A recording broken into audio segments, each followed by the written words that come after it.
Big ബോസിലെ jail nomination എന്ന് കേൾക്കുമ്പം ആദ്യം മനസ്സിൽ ഓടിയെത്തുന്ന പേര് അനീഷിൻ്റെ പേര് തന്നെ. ഈ പ്രാവശ്യവും അനീഷ് ഉണ്ട് എന്നുള്ളതാണ് ഏറ്റവും വലിയൊരു പ്രത്യേകത. അനീഷ് ഒരു പേരുകാരനായിരിക്കും, മറ്റുള്ളവരിങ്ങനെ മാറിക്കൊണ്ടേയിരിക്കും. അത് ചിലപ്പം ലക്ഷ്മിയാകാം, ഷാനവാസാകാം, ആദിലയാകാം, അങ്ങനെ മാറി മാറി സംഭവിച്ചുകൊണ്ടിരിക്കും. ഈ പ്രാവശ്യം അനീഷിനോടൊപ്പം ജയിലിൽ കിടക്കാൻ യോഗ്യത നേടിയ വ്യക്തി ലക്ഷ്മിയാണ്.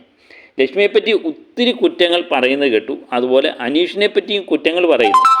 ഈ അനീഷിനെ പറ്റി പ്രത്യേകിച്ച് കുറ്റങ്ങളൊന്നുമില്ലെങ്കിലും അവർ കുറ്റങ്ങൾ ഉണ്ടാക്കിക്കൊണ്ടും. കാരണം അനീഷിൻ്റെ ഒരു പേര് പറഞ്ഞു കഴിഞ്ഞാൽ ആർക്കും എതിരഭിപ്രായമുണ്ടോ? ആദ്യമേ ഒരാൾ തുടങ്ങി വെക്കും അനീഷിൻ്റെ പേര്, പിന്നെ എല്ലാവരും ഏറ്റുപിടിക്കും എന്നുള്ളതാണ്.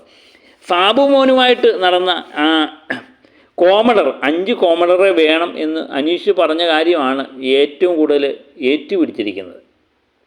അതുപോലെ ലക്ഷ്മിയുടെ ആഹാരം കിച്ചണിലെ പരാജയമാണ് പലരും ഏറ്റുപിടിച്ചത്.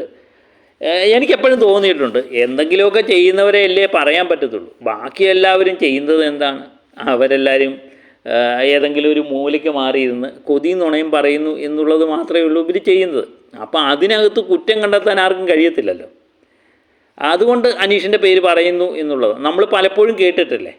മാങ്ങയുള്ള മാവേലെ കല്ലെറിയത്തുള്ളൂ എന്ന് പറയുന്നത് പോലെ തന്നെയാണ് അനീഷിൻ്റെ പേര് എല്ലാവരും പ്രൊമോട്ട് ചെയ്യുന്നത് എന്നെനിക്ക് തോന്നുന്നു. പക്ഷേ അനീഷിനെ സംബന്ധിച്ച് നല്ലതായി മാറുന്നുണ്ട് ഇത്.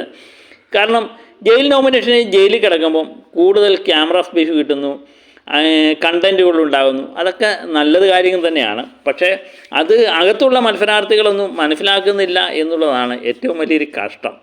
അനീഷിൻ്റെ ഗ്രേഡ് കൂടാനേ ഇത് സഹായിക്കത്തുള്ളൂ. വോട്ടിങ്ങിന് കൂടുതലുണ്ടാകും, സ്ക്രീൻ സ്പേസ് കൂടും, അങ്ങനെ പല കാര്യത്തിനും അനീഷിന് ഈ ജയിൽ നോമിനേഷൻ ഗുണമായി മാറുന്നുണ്ട് എന്നുള്ളതാണ്.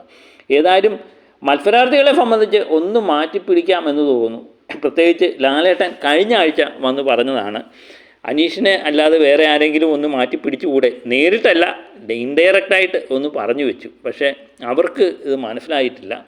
ഏറ്റവും കൂടുതൽ മണ്ടന്മാരുള്ള ഒരു സീസൺ തന്നെയാണ് ഈ ആഴ്ച ഉള്ളത്. അവരെ സംബന്ധിച്ച് എനിക്ക് തോന്നുന്നു ജയിലിൽ പോവുക ഇച്ചിരി വിഷമമാണ്.